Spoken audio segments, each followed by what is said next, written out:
안녕하세요.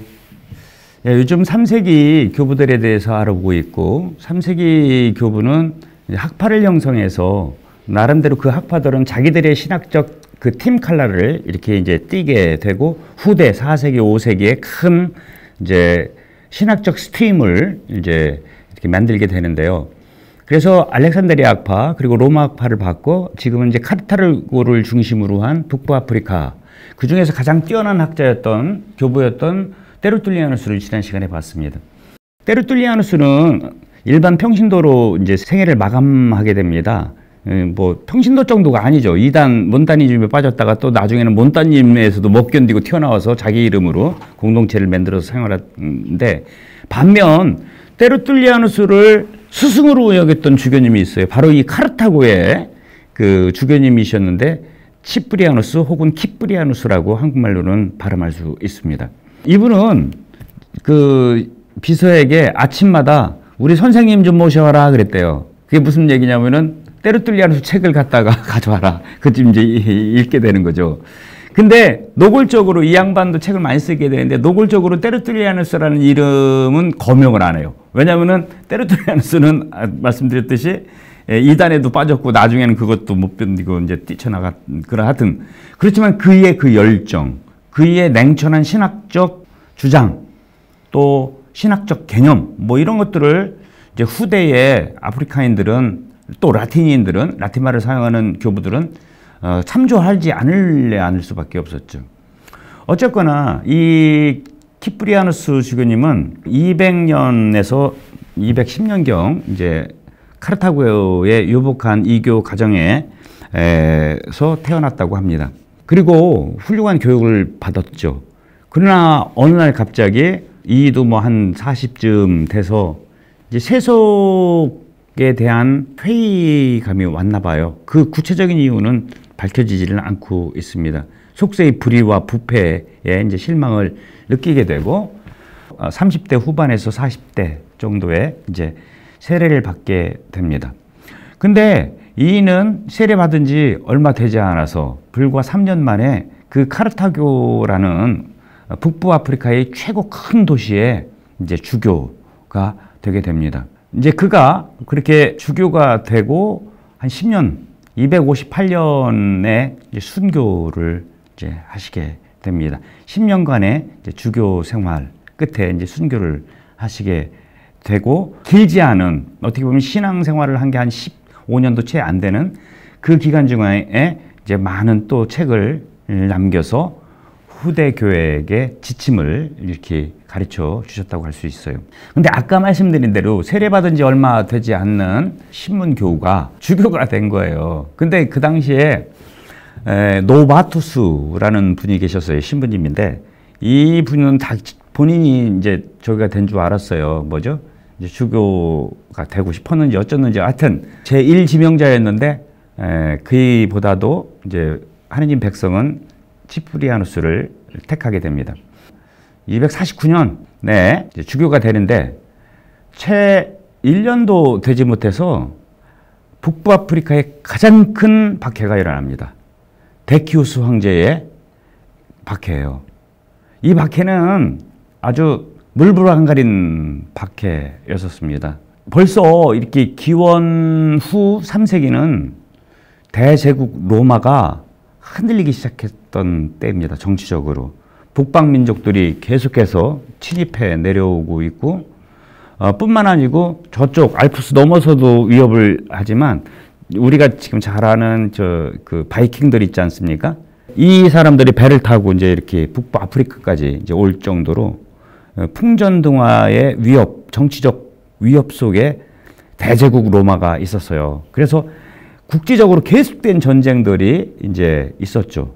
그래서 당시 황제는 이 지중해 전체가 다 로마 제국이었지 않습니까? 이 언어와 민족과 종교와 관습과 모든 게 다 달라요. 이 로마 제국 내 모든 사람들을 하나로 이렇게 일치시켜야만 했었어요. 그 일치시키는 도구로 자기가 믿고 있는 신, 그러니까 이 황제의 신이죠. 황제가 의지하는 그 신에게 제국 내에 있는 모든 사람들은 그걸 하라는 거예요. 제사를 드려라. 희생 제사를 드려라. 제국의 안녕과 황제의 안녕과 제국의 승리를 위해서 기도해라. 근데 천주교 신자들 안 해죠. 당연히 이건 우상 숭배가 되니까. 그래서 이 안 한 사람들을 잡아다가 이제 족치게 되는 게 이게 이제 박해가 되는 건데요. 그런데 천주교 신자들이 이렇게 볼 때요, 세 종류의 이 배교자들이 있어요.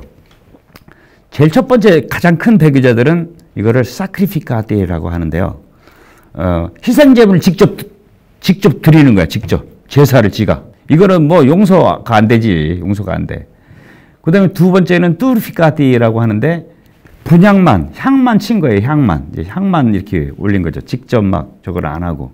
또 하나는 이 제사를 드린 사람들 경우에는 제사를 드렸다라는 증명서를 내줬다고요. 근데 차마 제사를 드리는데 희생제물을 드린다든지 분향만 한다든지 이거는 못해. 양심상.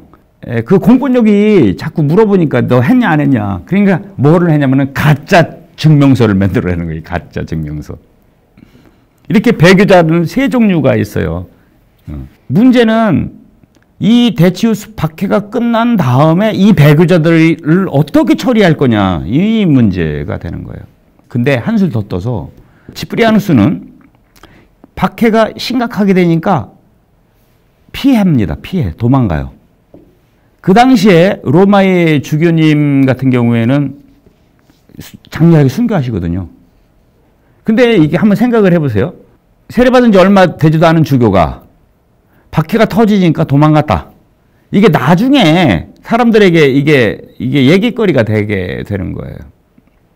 더더군다나 그 주교가 되고 싶었던 이 입장에서는 이거는 좋은 하나의 빌미가 이제 될 수 있죠. 박해의 광풍이 이제 잦아들게 됩니다. 그러면서 치프리아누스는 다시 이제 자신의 교회에 이제 들어오게 되는데, 좀 전에 말씀드렸듯이 이제 문제가 생겨요. 이 배교자들의 처리 문제인데요. 3세기 교회는 용서해 줄 수 있다, 용서해 줄 수 없다, 이렇게 두 개로 나눠집니다. 근데 일반적으로는 용서해 줄 수 있다죠. 용서해 줄 수 없다라고 여겼던 사람들이 누구냐면은 이제 우리가 로마 학파 배울 때 그 히폴리투스, 또 강경파죠. 그리고 때로 뚫리아누스, 이런 이들이에요. 그리고 이제 그렇지 않은 이들이 이제 우리 정통 로마 교회의 이제 신앙을 지켜온 사람들인데, 키프리아누스는 용서해 줄 수 있다라고 얘기를 한 거예요. 용서도 그냥 무조건 용서해 주는 것이 아니라 교회의 참회 절차를 거쳐서 용서를 해줘야 되고, 그 용서의 화해의 선언은 주교만이 할 수 있다. 이게 키프리아누스의 주장이었어요. 아까 그 혹독한 박해가 있었다고 그랬지 않습니까? 그 박해에 순교하지 않고 살아남은 사람들이 있었어요. 이 사람들을 콘페소리라고 라틴 말로는 합니다.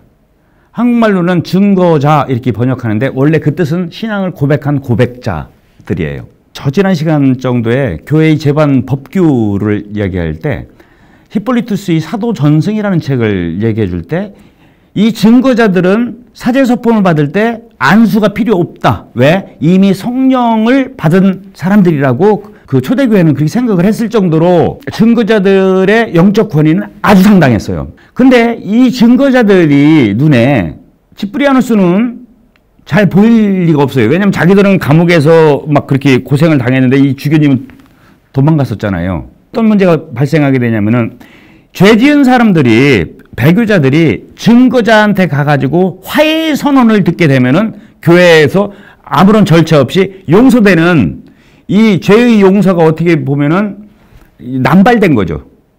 이런 문제가 터지게 돼요. 이런 터지가 되는데, 안 그래도 눈에 가시처럼 여기던 반 치프리아누스 파들은 이거를 빌미로 해가지고 교회를 분열시키려고 하게 됩니다. 근데 이런 비슷한 일이 로마 교회에도 일어나요. 치프리아누스는 이제 그 도망을 갔지만 로마 교회의 주교님이었던 파비아누스 주교님은 순교를 하세요. 그리고 그 뒤를 코르넬리우스가 이제 주교가 되는데, 이 코르넬리우스 주교님과 경쟁자였던 사제가 있어요. 이가 주교가 되고 싶었지. 이가 누구냐면은 노바시아누스예요.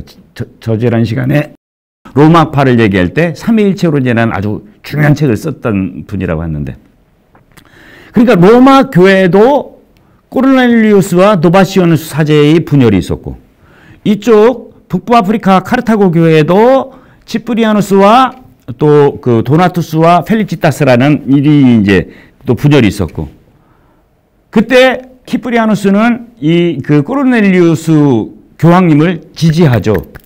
그리고 이쪽 반대하는 세력은 자기들끼리 또 연합을 해요.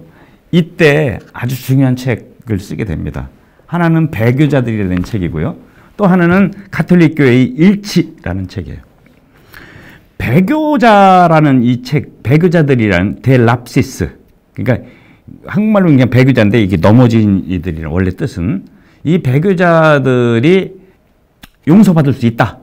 단 이렇게 막 옆으로 이렇게 막 증거자들에게 그냥 이렇게 해서 슬금슬금 교회에 들어와서 화해하는 것이 아니라 주교가 지시하는 참회와 보소, 그 과정을 거쳐서 해야만 한다. 이제 이렇게 이야기를 하게 되고요. 또 다른 책인 그 교회 일치라는 그 책은 이렇게 분열되어서는 안 된다. 우리 교회는 일치해야 된다는 건데, 이거는 2000년 교회 역사상 가장 첫 번째로 가장 잘 쓴 교회론 책입니다. 이 책이 제2차 바티칸 공의회 교회 헌장에 굉장히 많이 인용되고 있을 정도로, 어떻게 보면은 1800년이 지난 우리 그 가톨릭 교회의 교회론의 일관적인 지평을 열어주는 책이라고 얘기를 할 수 있겠어요. 여기서는 두 가지가 다뤄지고 있어요. 이 교회 일치 사장이 굉장히 중요한데, 하나는 교황의 프리마투스 수익권과 또 하나는 주교들의 공통된 그 콜레지알리타스 공동체성, 이거에 대해서 이제 이야기를, 이렇게 배교자들의 용서, 화해 이 문제가 해결됐나 싶더니 또 다른 풍파가 이 북부 아프리카 교회에 이제 밀어 닥치게 됩니다. 1952년에 이제 패스트, 흑사병이 이 지역을 창궐하게 됩니다. 요즘 코로나보다 더 심각하죠. 이때는 막 다 죽어가는 거니까요. 이때 또 다른 박해가 일어나요. 왜 박해가 일어나냐면은, 그러니까 엎친 데 덮친다 그러죠. 지금 박해가 일어나고 있는 와중인데 전염병이 이렇게 이제, 왜 그러냐면 이 전염병이 이라데이, 신들의 분노 때문에 퍼진 거다라고 이교인들이 생각을 했어요. 왜? 천주교 신자들이 이렇게 세상의 안녕을 위해서 드리는 제사를 안 드리니까 그 제신들이 이놈들 하고 이제 벌을 준 것이 전염병이다. 이제 이런 얘기예요. 그래서 이거에 대해서 이제 그게 아니다라고 이제 책을 또 쓰게 되죠. 데메트리아누스가 그 당시에 공권력 총독이었거든요. 그 사람을 향해서 아니다라고 이제 변호하는 책을 쓰고요. 천주교 신자들에게는 죽음이라는 책을 쓰게 됩니다. 박해로 죽든 전염병으로 죽든 죽음이라는 것이 과연 뭐냐. 우리가 영원한 생명으로 가기 위한 그런 과정이 바로 이 죽음이 아니냐. 이런 이제 용기를 주어주는, 철저하게 부활신앙을 토대로 해가지고 박해에 지치고 전염병에 지친 백성들에게 이제 용기를 북돋, 뿐만 아니고 선행과 자서지라는 책도 써요. 그러니까 패스트 이렇게 돼 있는데 우리가 더 선행할 때다. 그래서 신자 비신자 가질 것 없이 우리가 이제 이렇게 선행을 해야 된다. 이제 이런 이야기를 하게 됩니다. 또 하나 중요한 그 사건이 있는데, 이 사건이 뭐냐면은 이단자들의 세례를 합당하게 여길 거냐 말 거냐 이거예요. 교회가 여러 가지 벌써 이제 막 이단들이 생긴 거 아닙니까? 근데 이 이단들이 성부와 성자와 성령의 이름으로 세례를 주는 일이 벌어졌네. 근데 그 이단한테 세례받은 사람들이 혹은 배교자들처럼 중죄를 범한 사람들이 세례를 준 경우도 있어요. 이런 사람들이 다시 천주교로 들어오게 될 때 이 사람들을 세례를 주어야 되냐 말아야 되냐 이 문제예요. 이거를 재세례 논쟁이라고 얘기를 하게 됩니다. 당연히 테르툴리아누스 이래 북부 아프리카 전통은 세례를 다시 줘야 된다. 이렇게 얘기를 했던 거예요. 근데 여기에 로마 교회에서 태클을 걸게 됩니다. 이때 로마 교회는 아까 코르넬리우스 교황님이 벌써 돌아가셔요. 코르넬리우스 교황님은 2, 3년, 이 당시 교황님들은요, 몇 개월 만에 돌아가시는 분들도 되게 많았어요. 왜냐하면 박해 시대였기 때문에 막 수시로 이제 돌아가시게 되는데, 코르넬리우스 교황이 이제 또 순교하시고, 그 다음 이제 스테파노스 이제 교황님이 이제 착절을 하게 되는데, 문제가 생긴 거예요. 그 로마 교황은 제사라는 있을 수 없다. 세례는 한 번뿐이다. 단지 참회의 절차를 거쳐서 다시 들어오면 되는 것이지 세례를 2번 줄 필요는 없다. 내가 베드로로부터 여태까지 선임 자기 그 주교들로부터 받은 신앙의 유산으로 볼 때 이건 없다. 그러면서 그 유명한 얘기를 해요. 라틴 말로 조금 해볼게요. Nihil innovatur nisi quod traditum est. 한국말로 하면 전승된 것 외에는 아무것도 새롭게 이렇게 바꾸거나 새롭게 받아들여서는 안 된다라는 거예요. 여기서도 traditum, 전승된 것. 이게 이렇게 중요해요. 로마 교회에서는 이런 얘기를 나는 들어보지 못했다. 그렇기 때문에 북부아프리카의 전통이라고 해도 인정할 수 없다. 이러면서 큰 일이 벌어지게 생긴 거예요. 카르타고의 수장인 치프리아노와 로마 교회의 교황인 그 스테파노와 충돌을 하게 돼요. 야, 근데 그 치프리아누스가 누구예요? 교회 일치라는 책을 썼던 사람이에요. 근데 그리고 교황의 수익권에 대해서 이야기를 했던 사람이에요. 근데 이 제세례 논쟁 때문에 이게 이제 절단나게 된 거예요. 그런데 하느님의 섭리 오묘하심은 어떤가? 이 둘을 다 데려가십니다.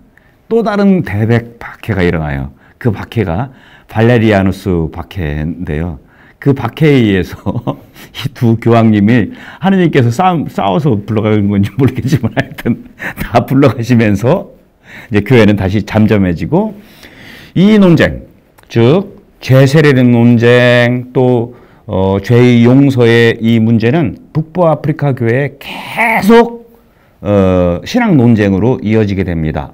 앞으로 150년에 걸친 더 논쟁이 이루어지게 돼요. 이 논쟁을 종말 지은 사람이 누구냐? 그게 이제 앞으로 한 150년 후에 나타날 성 아우구스티누스가 될 것입니다. 끝으로 그 죽음 있잖아요, 죽음.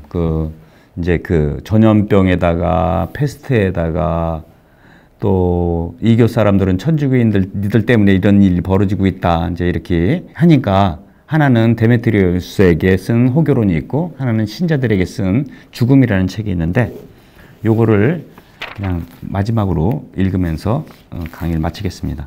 사랑하는 형제 여러분, 거듭 생각하고 묵상합시다. 우리는 이미 이 세상을 끓은 바 있습니다. 세례성사로 우리는 예수 그리스도와 이미 죽었죠. 끓은 바 있습니다. 따라서 우리는 이 세상에서 나그네와 이방인으로 살고 있는 것입니다. 세상을 떠날 그날, 세상이 속박과 사슬에서 풀릴 그날을 고대하며 우리 모두 하늘나라의 낙원에 들어갈 그 날을 열망합시다. 고향을 향한 나그네, 그 순례자가 어찌 그 발걸음을 지체할 수 있겠습니까? 우리 고향은 천국입니다. 우리 모두 서로 만날 그날, 그날의 기쁨을 상상해 보십시오. 얼마나 큰 기쁨이겠습니까? 두려움 없이 죽을 수 있는 것, 영생애로의 귀의, 이것은 참으로 큰 기쁨입니다. 큰 기쁨, 형언할 수 없는 영원한 기쁨입니다. 그러니 형제들이여 힘을 내십시오. 아멘. 감사합니다. 다음 시간에 또 뵙죠.